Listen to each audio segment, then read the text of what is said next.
Echo and Narcissus, retold by Roger Lancelyn Green, from Tales the Muses Told by Roger Lancelyn Green. Up on the wild, lonely mountains of Greece lived the Oreades, the nymphs or fairies of the hills, and among them one of the most beautiful was called Echo. She was one of the most talkative, too, and once she talked too much and angered Hera, wife of Zeus, king of the gods. When Zeus grew tired of the golden halls of Mount Olympus, the home of the immortal gods, he would come down to earth and wander with the nymphs on the mountains. Hera, however, was jealous, and often came to see what he was doing. It seemed strange at first that she always met Echo, and that Echo kept her listening for hours on end to her stories and her gossip.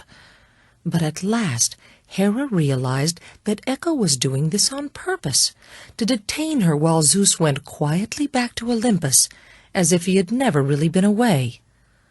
"So nothing can stop you talking," exclaimed Hera. "Well, Echo, I do not intend to spoil your pleasure, but from this day on you shall be able only to repeat what other people say, and never speak unless someone else speaks first."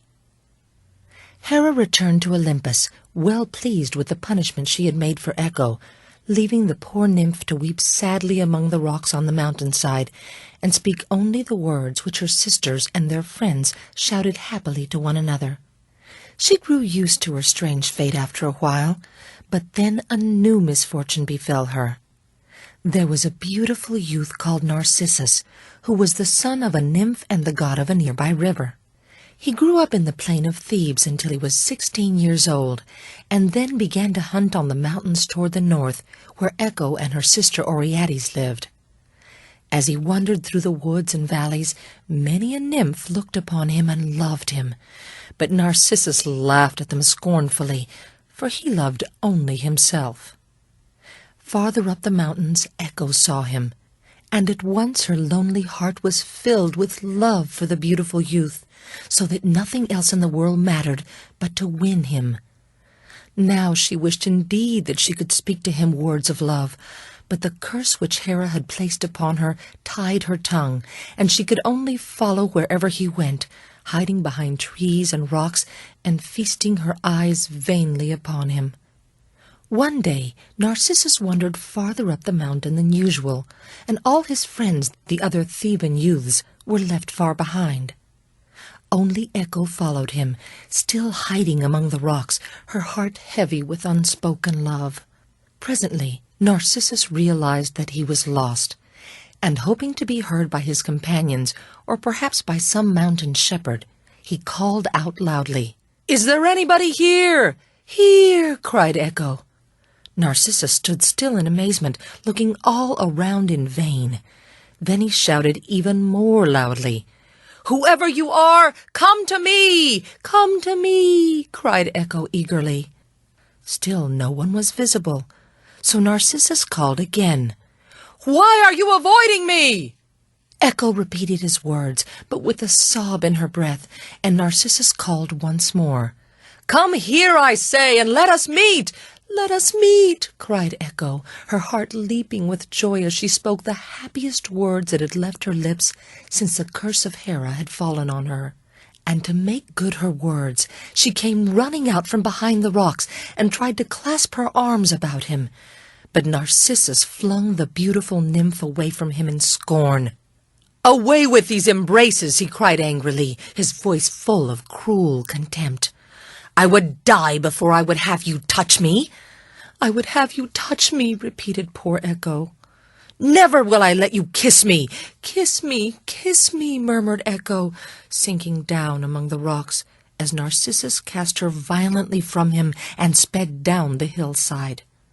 "One touch of those lips would kill me," he called back furiously over his shoulder. "Kill me," begged Echo. And Aphrodite, the goddess of love, heard her and was kind to her, for she had been a true lover. Quietly and painlessly, Echo pined away and died, but her voice lived on, lingering among the rocks and answering faintly whenever Narcissus or another called. "He shall not go unpunished for this cruelty," said Aphrodite. "By scorning poor Echo like this, he scorns love itself, and scorning love, he insults me. He is altogether eaten up with self-love. Well, he shall love himself and no one else, and yet shall die of unrequited love." It was not long before Aphrodite made good her threat, and in a very strange way. One day, tired after hunting, Narcissus came to a still, clear pool of water away up the mountainside, not far from where he had scorned Echo and left her to die of a broken heart. With a cry of satisfaction, for the day was hot and cloudless, and he was parched with thirst, Narcissus flung himself down beside the pool and leaned forward to dip his face in the cool water. What was his surprise to see a beautiful face looking up at him through the still waters of the pool. The moment he saw, he loved, and love was a madness upon him, so that he could think of nothing else. "Beautiful water nymph," he cried, "I love you, be mine!" Desperately he plunged his arms into the water, but the face vanished, and he touched only the pebbles at the bottom of the pool. Drawing out his arms, he gazed intently down, and as the water grew still again, saw once more the face of his beloved.